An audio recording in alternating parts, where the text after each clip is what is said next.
Today, we're getting our hands on Ford's all-new Tremor sport truck. And we're also taking a 2014 Raptor out for some fun. Then we're gonna flip a Grand Cherokee, not by jumping it, but by raising its value with a few parts and a lot of elbow grease. It's all today here on Truck Tech.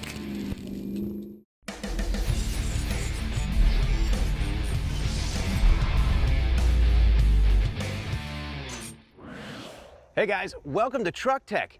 Today we're going to do some fun test driving. And I'm sure by now you guys are more than aware of Ford's Raptor, their go-fast off-road machine. But it's not the only truck we're going to be driving today.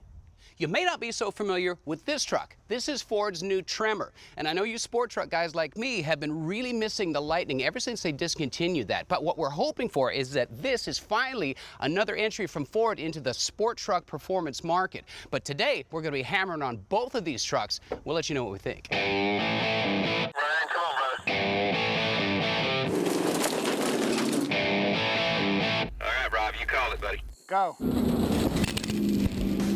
Now obviously, Tennessee's not in the desert, but we wanted to test the Raptor at our next best option, Wooley's Off-Road Park.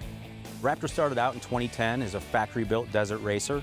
The truck is extremely exciting. It's been an extremely successful entry into the F-150 market for us. Since 2010, they've upgraded the powertrain. It started out with the 5.4 liter. They've moved up to the 6.2, so it's got a little bit more displacement, a little bit more horsepower and torque for the off-road enthusiast. What separates this truck from most other half-tons is the suspension. Took the truck down to Baja when it was coming out in 2010, just to try and make a point that it's built Ford tough, send the message to the market that this is an off-road truck that can really compete off-road in the desert. But it's not a single-purpose pickup.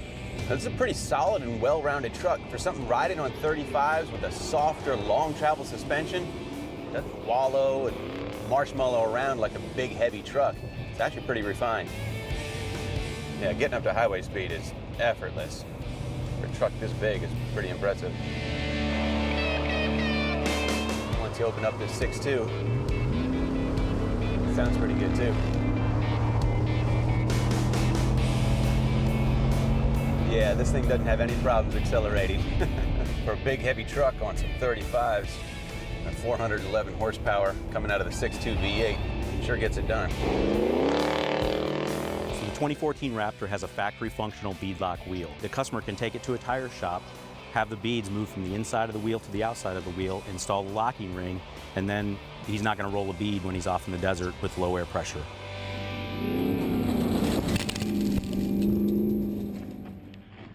Now that is what a Raptor is all about. Now the Raptor, well, it's been out for a few years and we knew what to expect. But this Tremor, it's a whole new ballgame with this truck. The 2014 F-150 Tremor was engineered to be the latest entry in the sport truck market. What we did is couple a regular cab with a 6.5-foot bed and created a smaller package with the premier powertrain that is in the F-150 with the 3.5 EcoBoost. With the 365 horsepower and 420 foot-pounds of torque, this powertrain package makes the truck extremely fun to drive. Now, we've driven EcoBoost trucks before, but never the Tremor. It's just not been available to us to test drive, but it's really cool to be behind the wheel of one now. Seat of the pants impressions are, well, Ford was going for nimble with this truck, and it's nimble and then some.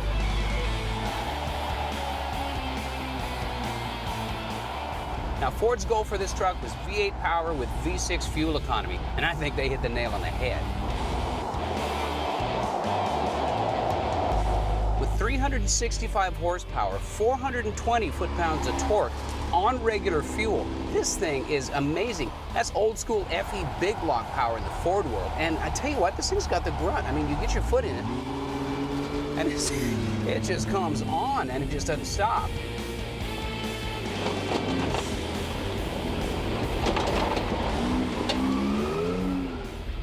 Now, the people at Ford are cautious to say that it's a replacement for the Lightning, and let's face it, it's not. However, they took what people loved about Lightning and threw it off-road. This thing's four-wheel drive, 4 low, 4 high, so you can take this places, well, that you just couldn't take your Lightning truck.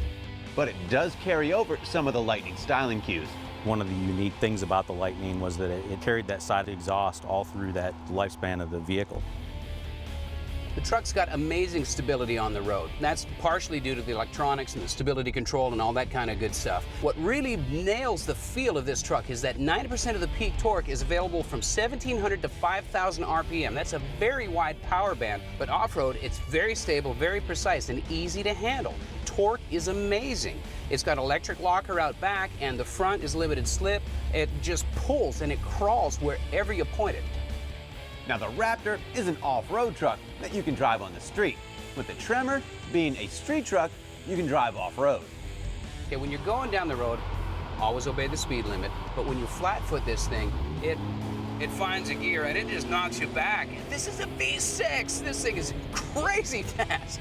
I think the Tremor is a home run. I would love to have one of these trucks in my driveway, and maybe if we sweet talk the guys at Ford Racing and Ford Motor Company, well, maybe they give me a little discount.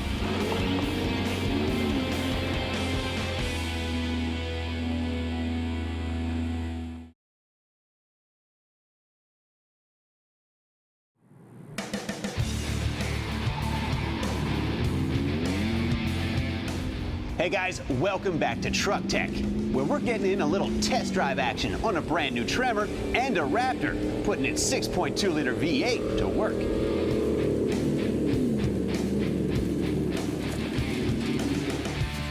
Now obviously, both of these trucks sound great, and they should. They're high-performance versions of Ford's best-selling truck. But the majority of F-Series pickups that roll off of dealer lots, well, they're just standard F-150s.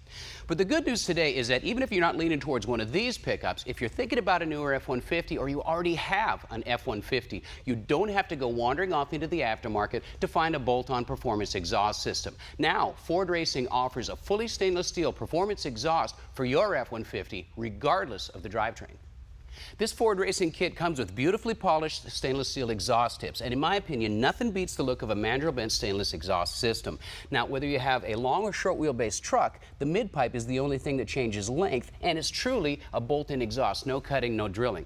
This is a single-in dual output configuration. In true muscle car format, you got two pipes coming out the back that look as good as they sound.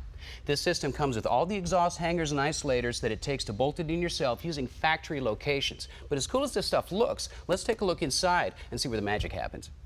Now the muffler is an all stainless steel shell. It's got stainless steel perforated tubing, and it's surrounded by a sound absorbing ceramic material. And as you can see, it's a high performance straight through design.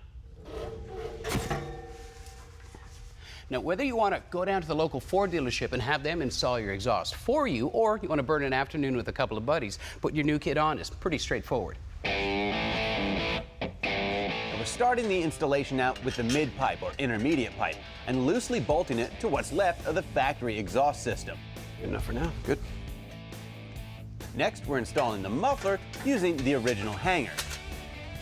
Now we're leaving all the band clamps and hardware loose for now until we get everything bolted together. We can go through, make sure everything's aligned, and snug things down.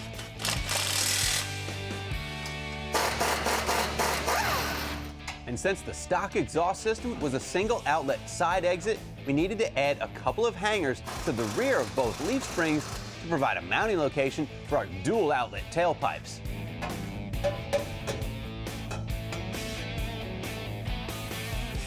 Now the spare tire does take up quite a bit of room underneath the bed of the truck, but Ford Racing engineered their system where the dual outlet tailpipe or the second tailpipe routes around the spare, so you get to keep it and still have your dual exhaust system. Now this system looks nice, and I'm sure it'll free up a few ponies, but the number one reason we wanted to do this install was to unleash some of that 5-liter V8's great sound. Set it down, see if the tailpipes are aligned. Cool.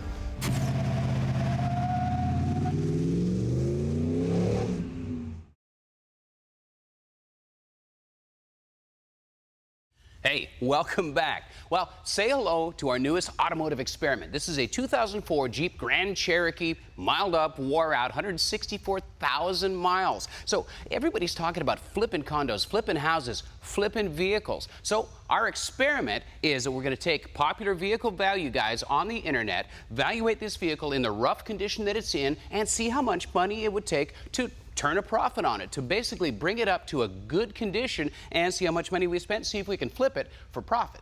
Now underneath the hood, we've got a 4.7 liter V8 making 235 horsepower and almost 300 pounds of torque. It's backed up by a 5-speed automatic, and it's got the quadra-track transfer case, meaning this is a full-time all-wheel drive vehicle. And just like every other vehicle on the road that's got over 150,000 miles, well, this one could use a little attention.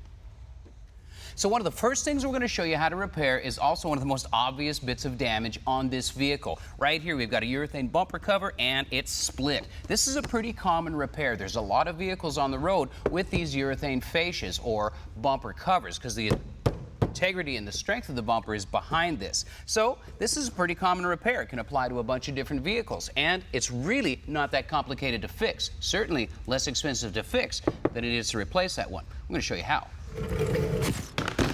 Now, you can't just go slathering a bunch of body filler onto a bumper cover like this to fix it. Well, you can, but you shouldn't, and there's some online video to prove why. What you got to do is straighten this out just like sheet metal, and then we're going to show you some great ways to fuse this material back together. It was impact and pressure that split this bumper cover in the first place, but it's heat that'll bring it back into shape. So we're using a heat gun we got from Matco Tools to slowly heat the surrounding area and make it pliable again. Now, I say slowly because if you hold the heat gun in one place too long, you will blister the paint and cause yourself a little more repair. The heel dolly serves two purposes, one of them being having the correct shape to push the bumper cover back into, the other insulating your hand from the heat of the hot bumper cover because you will burn yourself. Now, it takes a few minutes to heat the cover up to where you can mold it, but it holds the heat for quite a while, allowing you to do the next step, which is what we call quenching. I'm using a moistened towel and holding the shape from the backside while I'm quenching from the front. Quenching simply means locking it into the shape that you wanted it. This could be done with metal as well, but it's much easier with the urethane fascia like this. Quickly cooling it with the water locks the molecules back into the shape that you're holding. And you can use a variety of tools, like I am with my auto body tools. Once you get a feel for this process, you can focus on smaller areas and really work the damage to bring it back into the shape that it was first molded in from the factory.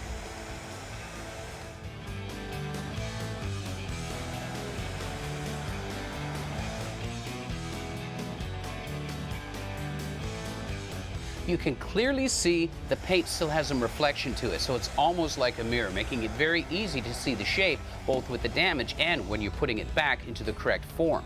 Not all bumper covers are this firm, but this one really allows us to have a good solid foundation for the next parts of the repair process.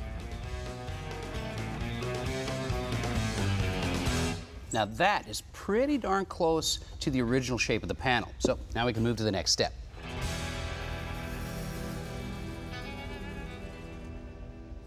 All right, I'm just using that as a guide so I know where to do my repair on the backside.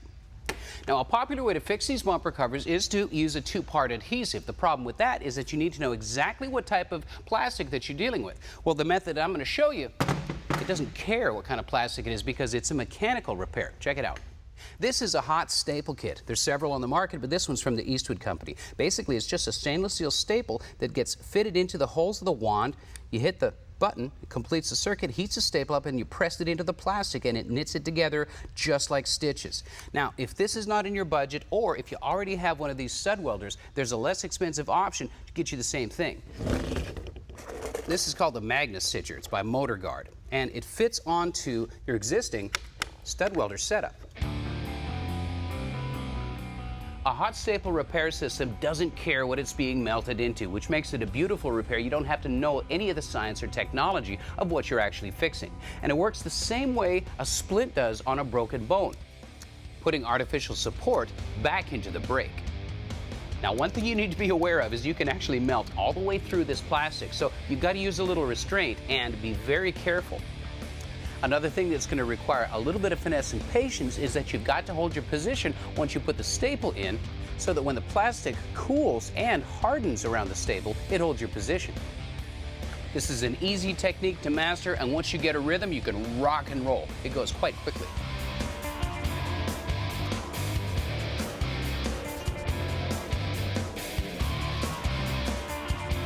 There's no real reason for this step other than to make it a bit safer to reach in behind the panel. So trim off your ends and grind them down with some sort of aggressive grinder just to clean it up.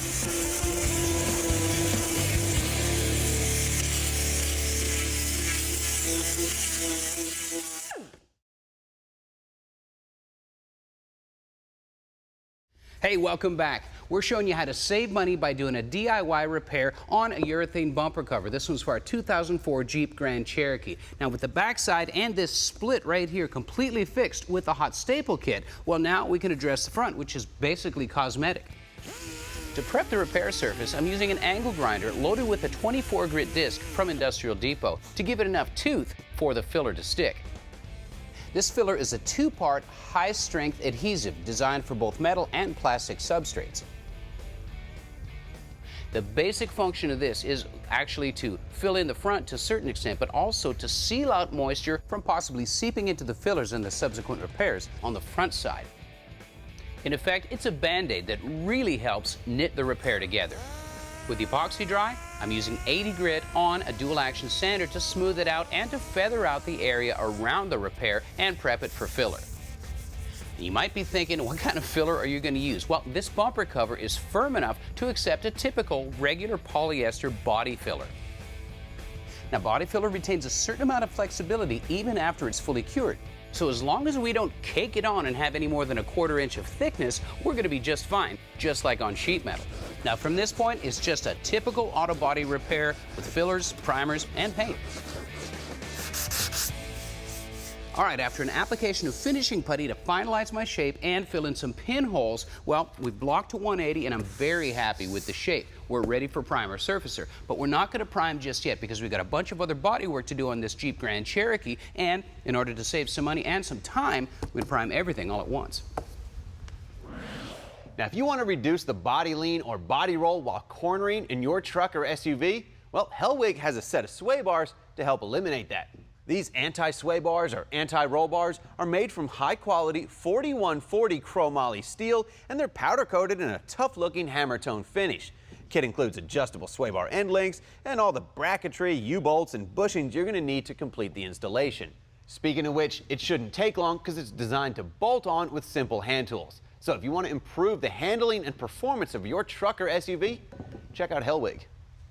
This is the Interceptor power tuning module from Hypertech for your 5.7, 6.4 Hemi or 3.6 platform vehicles, including Jeep.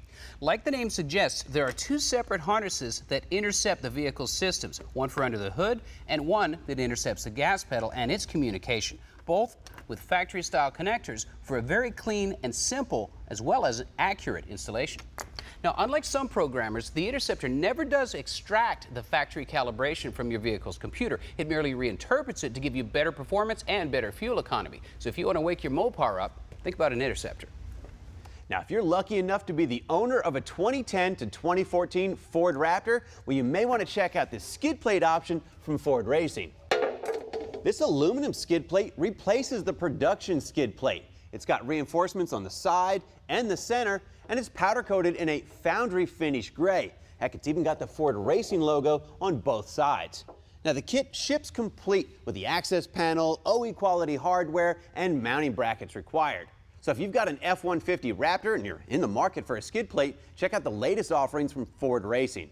Guys, thanks for watching Truck Tech. See you next week.